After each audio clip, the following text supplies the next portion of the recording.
Bonjour à tous, bienvenue dans Cult & Click, je suis Ker et Big B. Bonjour, moi c'est Big B et lui c'est Ker. Tout à fait, et on est heureux de vous retrouver pour vous parler de nos flops de l'été et de ce début de rentrée. On avait parlé dans une autre vidéo des tops, on va pas revenir dessus. Et là, on va parler de ce qui ne nous a pas plu pendant les vacances.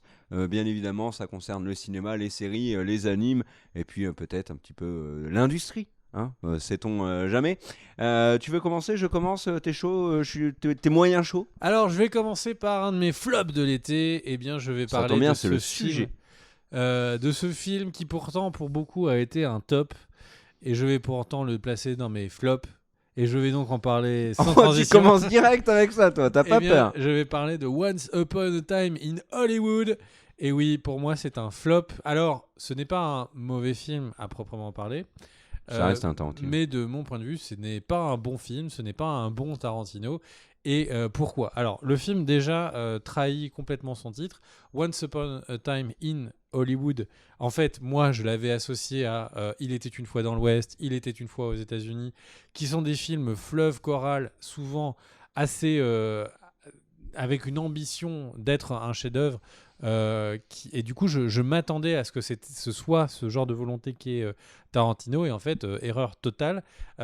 Il était une fois dans le sens où c'est un conte de fées à propos d'Hollywood. Et Tarantino n'a plus que pas d'ambition dans ce film parce qu'en fait, il le décrit comme un film vraiment très personnel où il veut mettre à l'image les héros de son enfance quand lui regardait des séries télé et que du coup il aimait bien ces acteurs un peu oubliés par l'histoire et qui voulait leur redonner un peu de visibilité. Donc on est très loin d'un sujet sur le très grand Hollywood ou des choses comme ça. Ça c'est le premier problème. Vous allez me dire, ça c'est mon problème à moi, c'est moi qui suis allé en ayant des attentes qui n'étaient pas les bonnes. Ok. Deuxième problème, c'est que le film, si on ne connaît pas l'histoire de la tuerie de la secte Manson, le film est hyper abscon. C'est-à-dire qu'en vrai, quand je suis allé le voir, moi je connais pas du tout l'histoire de la tuerie de Manson, l'histoire donc du... Mais Marilyn Manson n'a tué personne. Et en fait, le truc, c'est que tout le long du film, je sens des clins d'œil. Tu sens des clins d'œil, tu sens des moments entiers de l'histoire qui n'amènent nulle part, qui sont des vrais... Et au bout du film, tu te dis, ah, en fait, c'était complètement pas intéressant. Et donc le film porte énormément de choses, des scènes, des séquences entières qui sont là en fait que pour nous parler des tragédies et de la création petit à petit. Et c'est une excellente image, mon cher Roupi, de la... Non, parce que c'est exactement de ça dont je parlais. Et le truc, c'est que de moments donc, qui sont en rapport avec la secte de Manson. J'aime bien la chemise. Et fondamentalement, en fait, le film en lui-même n'explique rien. Et donc on se dit, mais le film, pourquoi est-ce il va autant dans autant de cul-de-sac et puis il revient. Et il y a vraiment des scènes qui n'apportent rien. Et en fait, le soir, après avoir vu le film, il se trouve que ma femme regardait un reportage sur Manson et on comprend en apprenant sur l'histoire de Manson à quel point l'histoire de Manson, la création de sa secte, en fait, est complètement liée au développement et à la fin du mouvement hippie. Et comment est-ce que lui et la boucherie a mis un terme, ou en tout cas a accéléré la fin du mouvement hippie, et comment lui a existé grâce au mouvement hippie. Il faut savoir que Manson était hébergé et a été financé, entre guillemets, par notamment un des Beach Boys. Et donc en fait, il était complètement mêlé avec ces histoires d'Hollywood, avec le gratin d'Hollywood. Et donc, quand on connaît toutes les anecdotes, on comprend beaucoup mieux le film, mais il y a des moments qui sont un peu... qui sont extrêmement bizarres. Il y a un personnage qui arrive un moment dans une allée de garage, et qui fait une esclandre, et il dit « Mais pourquoi est-ce que et pourquoi est-ce que telle personne n'est pas là ?» Et l'autre, il dit, donc le héros ouvre la porte, il dit, c'était l'ancien locataire, maintenant je suis chez moi. Et ouais, il fait, ah, ok. Il se barre. La porte se ferme, on n'en entend plus jamais parler. C'est peut-être un clin d'œil. Et en fait, c'est un clin d'œil au fait que Manson, il a loupé un entretien. En tout cas, il y a un des mecs, un des producteurs de musique les plus importants à Hollywood, qui, du coup, a décidé de ne pas venir l'écouter. Et ça, c'était devant toute la secte. Manson, ça lui a mis vraiment un coup au moral. Et surtout, ça a créé des tensions auprès de ses proches qui du coup l'ont pris moins au sérieux. Et donc il est allé voir la maison qu'il pensait être la maison de ce mec-là, et qui en fait donne cette scène dans le film. Et le film en fait a énormément de ces anecdotes hyper pointues sur l'histoire de Manson, qui font que... Est-ce que c'est un bon film ? Est-ce que je suis un spectateur, je vais voir ce film de manière complètement... en n'ayant pas l'histoire de Manson en tête, ce film est complètement... pas loupé, mais on a l'impression de vraiment passer à côté du sujet en permanence, et c'est hyper frustrant. Donc ce film est vraiment un peu dommage. Par contre, là où le film brille excessivement, je trouve que c'est DiCaprio. J'ai pas compris pourquoi la presse avait encensé Brad Pitt, parce que je trouve que tout le long du film, il est bon sans plus. Et là, DiCaprio, par contre, il est exceptionnel. Il a 2-3 scènes dans le film où il est exceptionnel, et 2-3 scènes où c'est d'autant plus compliqué parce que comme il joue un acteur qui joue un rôle, arrête de regarder mes doigts, il y a un acteur qui joue un acteur tes doigts. et qui lui-même est félicité dans ce film pour une scène. C'est hyper casse-gueule parce que si le mec il est pas exceptionnel, toute la mécanique du film, tu vois, est un peu niquée. Et là, au contraire, DiCaprio, il délivre vraiment en permanence, il est exceptionnel. Et voilà, donc le film a des qualités, mais le film a des défauts, et globalement, histoire de Manson, pas histoire de Manson, le film a des problèmes de rythme incroyables. Il y a des scènes entières où on se fait chier, parce qu'il est juste là pour nous expliquer « je mets l'ambiance ». Oui, mais l'ambiance de quoi ? Je mets l'ambiance d'un mec qui regarde un film avec ce chien. Ok, mais on se fait chier. Mais attends. Et t'attends, et le mec, non, tu t'es fait chier. Et donc le truc, c'est que c'est vraiment dommage. One Upon a Time in Hollywood, c'est un film d'un réalisateur que j'adore. C'est peut-être le premier film que j'aime pas de Tarantino. Pourtant, Armageddon, c'est vachement bien. Mais ça reste un film qui... mais ça reste un film qui a un intérêt filmique. C'est un film qui a un intérêt vraiment... Quand on veut réfléchir à l'histoire du cinéma... Le film a cet intérêt-là. Si on est en école de cinéma, si on est vraiment très curieux de l'histoire d'Hollywood, ce film a cet intérêt-là. Mais c'est vrai qu'en divertissement, par contre, il est vraiment pas là, quoi. Ouais. Bon, je sais très bien que c'est pas Tarantino qui a réalisé Armageddon, et je sais aussi qu'il y a un lien Marilyn Manson, merci Charles Manson. À Whoopi de l'avoir la peine de le dire dans les commentaires. À Kerr que ce n'était pas Tarantino qui avait fait Armageddon. Merci à toi, parce que ça aurait été un peu l'angoisse. N'importe quoi. Bref, moi je vais aller un peu plus vite et je vais vous parler aussi de cinéma. Il y a une raison qui fait que je ne suis pas allé voir Once Upon a Time in Hollywood, c'est que j'en ai eu marre. J'en ai pas eu marre de Tarantino, parce que j'adore Tarantino. Il y a de très bons films que j'ai dû louper cet été. Mais le problème, c'est que j'ai fait une série de films qui m'ont cassé les reins. Et vraiment, j'en pouvais plus de ces grosses productions américaines qui vraiment nous prenaient pour des pigeons. Alors je vais les citer là comme ça. Dans les faits, la plupart de ces films ont quelques qualités ici et là, mais elles n'innovent absolument pas. C'est parfois très stupide. Il n'y a aucune idée au niveau de l'interprétation, etc. Je trouve qu'on est très négatif dans cette vidéo. Ouais, c'est les flops. Donc je vais y aller. Alors le premier, c'est Aladdin, l'adaptation live de Disney. En fait, le film est très propre, c'est indéniable. Jasmine est hyper choupette, il y a le tapis volant, il y a... Elle s'est fait un peu whitewasher. Il y a Will Smith qui, alors pour le coup, en génie, s'éclate, et tu sens vraiment qu'il s'éclate. Il y a quelques erreurs de casting, je trouve que le Aladdin est assez antipathique, le Jafar est beaucoup trop jeune, enfin bref, voilà. Mais surtout, j'ai vu un film de Guy Ritchie. C'est ce que je t'ai dit. Il aurait été réalisé par ma grand-mère, c'était la même chose. Je n'ai pas vu une seule fois. La grand-mère de Kerr est une réalisatrice exceptionnelle. Je n'ai pas vu. Elle ne fait que des films de vacances, mais elle le fait très bien. Je n'ai pas vu une seule fois la patte Guy Ritchie. Même sur des films. Alors, je vais prendre l'exemple de King Arthur, mais King Arthur, c'était vraiment un film qu'il voulait faire. Donc il y avait sa patte, mais même sur les grosses productions, il y a la patte Guy Ritchie. Même sur le truc des espions avec Henry Cavill et puis. Armie Hammer, il y avait la patte, il y a toujours eu la patte Guy Ritchie, moi je trouve.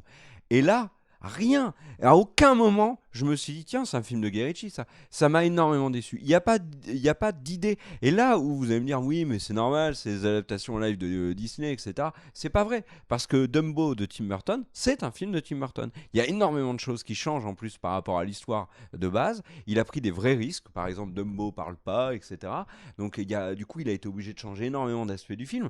Mais voilà, c'est son idée, il l'assume, il va jusqu'au bout. Et Dumbo, bah, s'il n'est pas parfait, et il est très chouette à regarder parce que Burton a innové, parce qu'il y a toujours l'esprit Burton, il y a le look Burton, il y a les acteurs Burton, etc. Là, bah, non, il n'y a pas de Statham qui débarque en plein Aladdin. Ça aurait été chelou, mais t'as pas les acteurs fétiches de Guy Ritchie. T'as pas la mise en scène de Guy Ritchie. Moi, j'adore la mise en scène de Guy Ritchie. Là, elle y est pas, il y a rien. Bref, Aladdin, ça m'a gavé.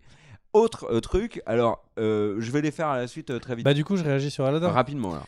Alors Aladdin est aussi un de mes flops. Le film est propre, comme tu l'as dit. Ce n'est pas un film de Guy Ritchie. Le truc, c'est que Aladdin, très concrètement, c'est un film qui est sans aucune ambition autre que de faire un truc sans plus. La scène de la découverte de génie, je la trouve très réussie. Il est bien, Will Smith. Will Smith a les seuls moments où on se fait pas trop chier dans le film. Globalement, les scènes que j'ai préférées dans Aladdin, le dessin animé, ne sont même pas dans Aladdin le film. C'est-à-dire la scène avec le tapis volant. Quand il soulève le tigre et qu'il fait c'est l'histoire de la vie, tout ça, ça y est pas. La scène où il essaye d'échapper, de sortir avec le tapis volant de la caverne, cette scène n'existe pas. Bah si. Non. Bah, elle est différente. Elle est différente, elle est hyper amoindrie et tout, donc c'est vraiment, vraiment dommage. Par contre, qu'est-ce qu'ils sont généreux pour nous faire des scènes dont on en a rien à foutre. Alors ça, vraiment, c'est du génie génial. La fin du film, on a Jasmine, le personnage est développé de manière complètement inutile par rapport au dessin animé. Moi, ça m'a pas gêné ça. Bah, en fait, moi, ce qui me dérange, c'est si tu fais une adaptation d'un chef-d'œuvre, bah, t'as intérêt à vraiment faire ton choix dans qu'est-ce que tu retires et qu'est-ce que tu rajoutes. Si tu rajoutes des trucs, c'est intérêt à être super pertinent. Quand tu retires des trucs, il y a intérêt à avoir une raison. Je n'ai ni vu l'un ni vu l'autre. Le truc, c'est que, en vrai, il y a énormément de choix et trop peu de talent pour que ça en fasse un bon film, mais ça en fait pas un mauvais film. C'est un film beauf. Voilà. Ouais, alors moi je vais aller un peu plus vite sur les autres films. Alors Godzilla 2, t'en as déjà parlé, il y avait une vidéo sur la chaîne, hein, il me semble. Oui, il y a une vidéo sur la chaîne. Tu l'avais vu en avant-première. Je l'ai vu, alors Godzilla 1, même si tout le monde, même si c'est tendance de défoncer Godzilla 1, moi je trouve qu'il a d'énormes qualités. Et notamment dans sa mise en scène. Et j'attendais beaucoup. Il y a une scène bien. Non, mais à chaque fois vous me faites le coup. Moi je le dis et c'est mon avis. Il y a énormément de choses que j'apprécie dans Godzilla 1. Donc je parle pas de celui dans Emmerich, je parle de celui le récent avec Bryan Cranston. Et c'est un film que j'aime revoir régulièrement. Le Godzilla 2, non. Il n'y a rien qui fonctionne. Le film est complètement con. Les monstres sont... ils sont là, ils sont vraiment pour le coup très présents et ils sont anecdotiques.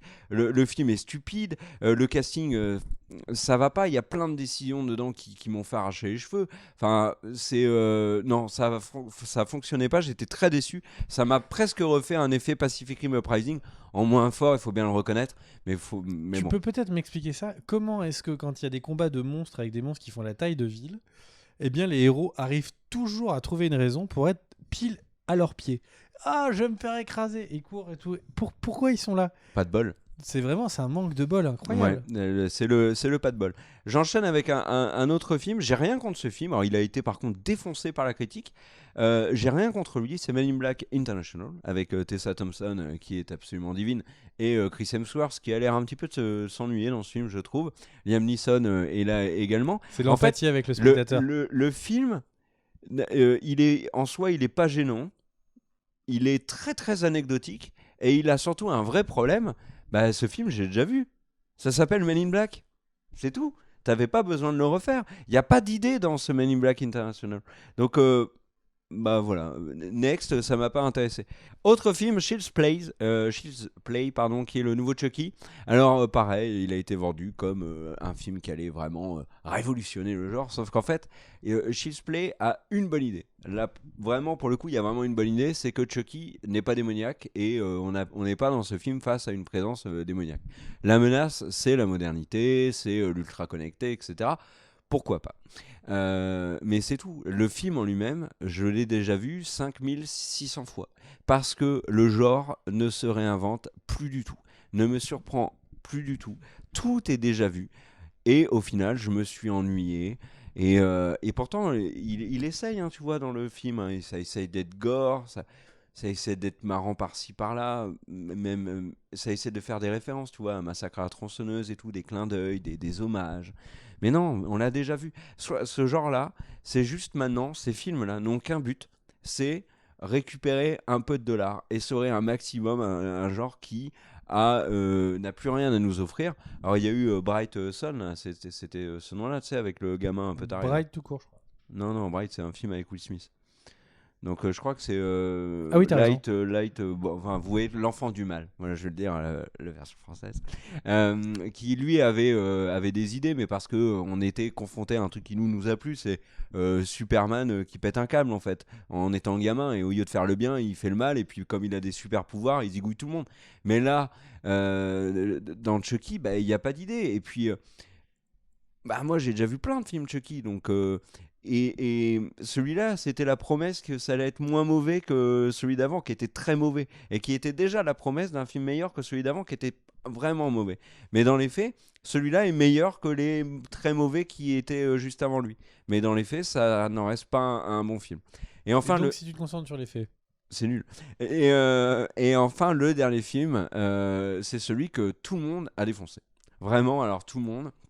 Et il y a eu quelques personnes qui ont quand même dit non, mais il est pas aussi mauvais qu'on le dit et tout. Donc je me suis dit, oh, allez, quand même, tu peux pas louper un X-Men, tu vas voir Dark Phoenix parce que c'est un X-Men quoi. T'as vu tous les autres, tu t'es même coltiné Apocalypse. Et franchement, avec Apocalypse, ils peuvent pas faire pire. Ils ont un bon casting. Ils ont Fassbender, ils ont Jennifer Lawrence, ils ont McAvoy, ils ont Nicolas Hoult, ils ont récupéré l'acteur de Ready Player One, ils ont Sophie Turner, Sansa Stark.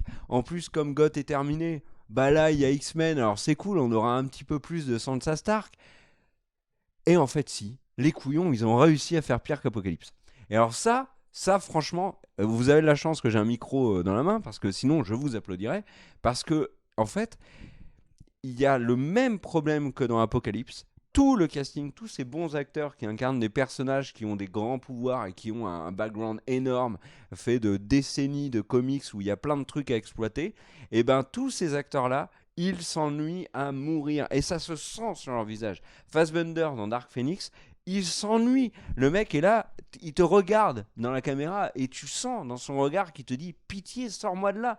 McAvoy, pareil. Et en plus, alors il massacre certains personnages. Il y a quand même un nombre important d'X-Men dans la famille des X-Men. Ils sont pas 4. Et ben maintenant, si. Et ils n'ont même pas eu l'idée d'aller chercher un X-Men qui est dans les comics, qui est stylé et qui pouvait exploiter. Non, rien. Ils ont repris le casting d'Apocalypse, ils ont viré Psylocke. Et Zugainet, c'est parti, ils ont refait le même truc avec une thématique qui est quand même dans l'univers des X-Men, qui est le Dark Phoenix, qui est revenu plusieurs fois et tout, qui est quand même une menace.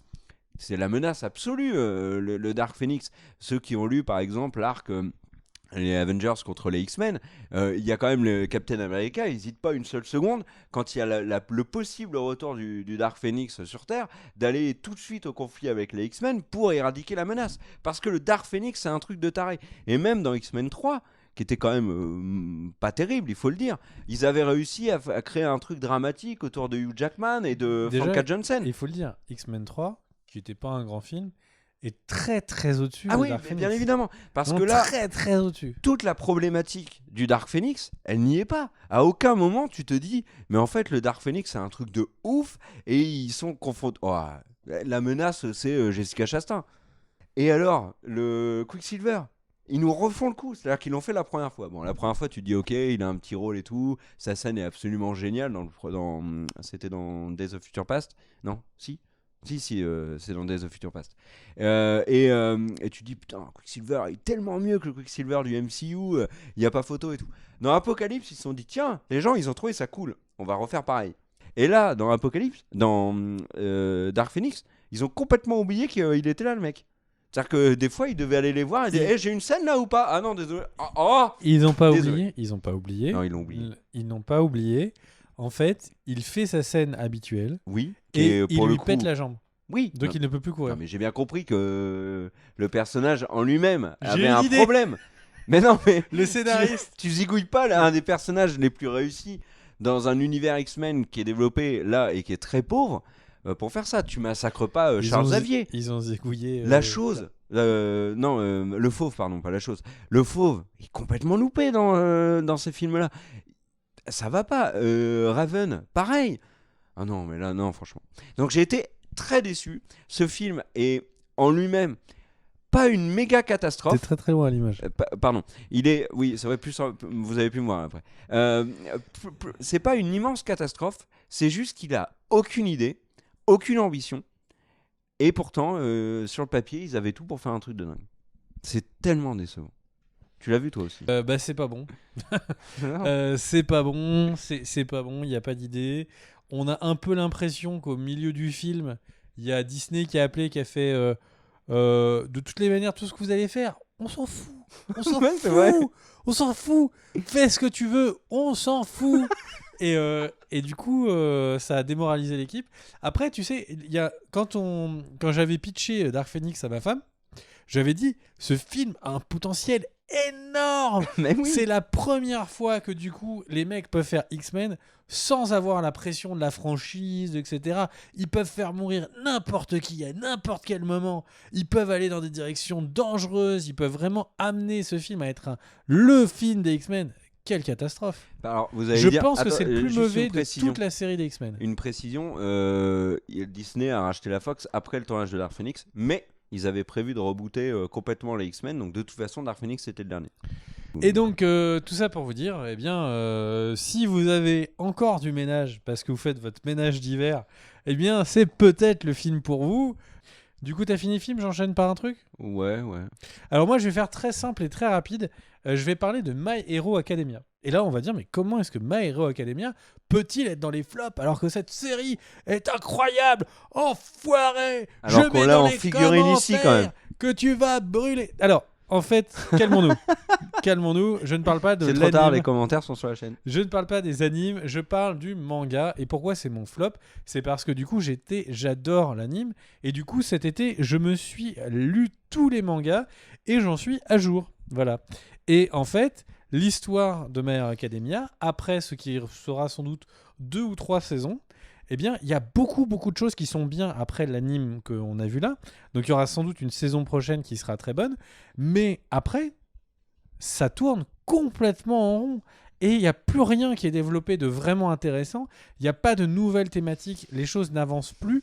Les problématiques de là où on en est dans le manga, c'est les mêmes que là où on en est à la série. Sauf qu'il y a de très très longues minutes à regarder. Je suis super déçu. Je m'attendais à ce que My Hero Academia soit incroyable. C'est pas le cas. Bon, là, le dernier scan, au moment où on regarde, fait une promesse que ça va peut-être partir. Mais réveillez-vous, parce qu'il y a eu Bleach qui était là et qui, du soir au lendemain, a fait... C'est qui Bleach? Et qui a disparu complètement d'Internet. Voilà. Donc, toi, créateur de My Hero Academia, qui regarde Cult & Click, eh bien, Il y a vraiment fais beaucoup pas de ça. monde qui regarde. Ne fais pas ça, parce que My Hero Academia, c'est très très bien. Mais là, c'est super décevant. Moi, j'enchaîne avec 2 séries Netflix. Alors, j'ai rien contre Netflix. Il y a eu d'ailleurs cet été des très bonnes choses. La fin de Orange is the New Black, Glow saison 3, etc. Mais voilà, il y avait une série que j'attendais énormément et que c'était vraiment le truc que j'attendais le plus au mois d'août. C'était Wu Assassin.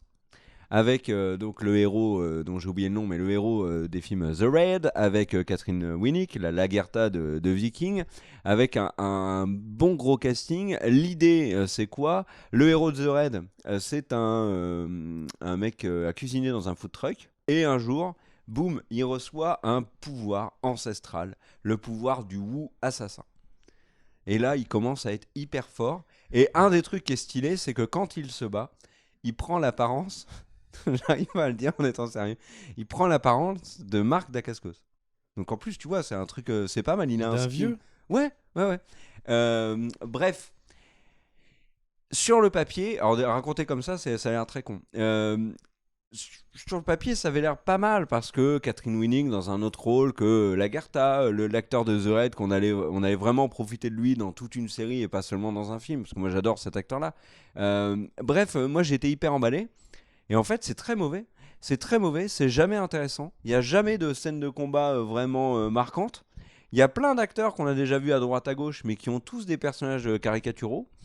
J'ai été très déçu. Je suis allé au bout de la série, mais vraiment, c'est loupé. Et j'étais vraiment très déçu. Et l'autre série dont je vais vous parler rapidement, parce que la vidéo va être trop longue, c'est une série qui est sortie à la rentrée. Pareil, potentiel. J'étais content. Je me suis dit, oh, je vais la regarder celle-là. C'était la promesse d'un espèce de koh croisé avec Lost. Donc c'est des personnes qui ne se connaissent pas et qui se réveillent sur une île et ils savent pas, ils ne savent plus qui ils sont, ils ne savent pas ce qu'ils font là, ils ne savent pas où ils sont, enfin rien. Ça s'appelle The Island. Le pilote, c'est très probablement le pilote de série le plus mauvais que j'ai vu ces dernières années. Je vais te donner un exemple, faut que tu vois un peu le genre. Donc ils sont là, ils sont sur une île, ils se connaissent pas. Direct, les deux personnages féminins s'embrouillent. Tout de suite.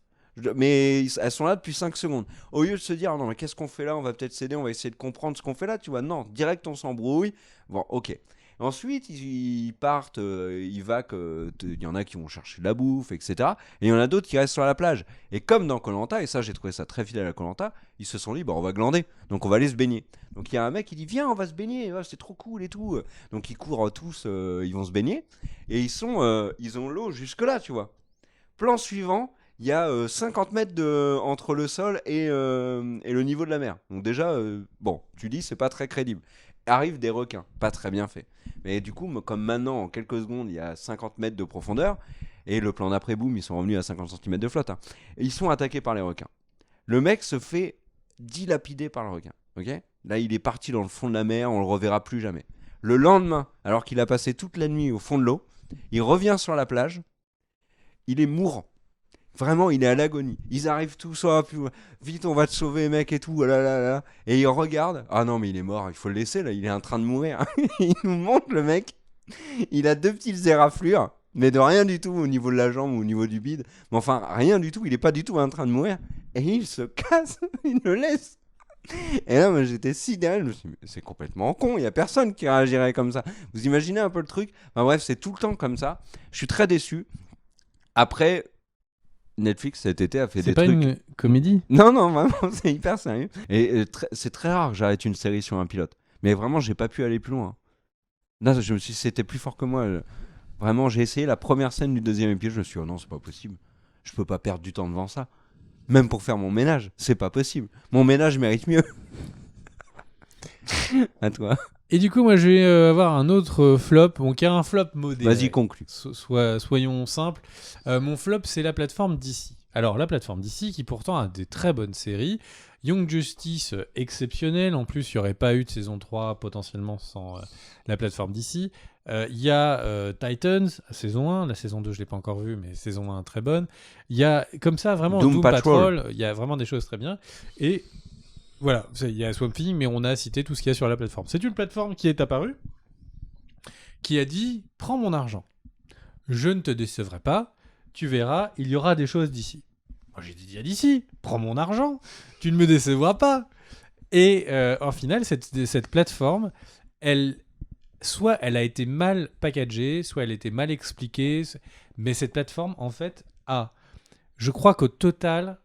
me prenez pas au mot sur les chiffres, mais au total, il doit y avoir 15 ou 20 films et il y a 22 séries, en comptant Flash de 90, en comptant Lois et Clark et tout. Donc, et du coup, en contenu nouveau. Avec Terry Hatcher ouais. Et tu regardes pas en comptant, j'avais vu ça quand j'étais adolescent, tu vois. Ouais, mais ça se revoit. Et le truc, comme c'est que. Non, mais elle est en anglais.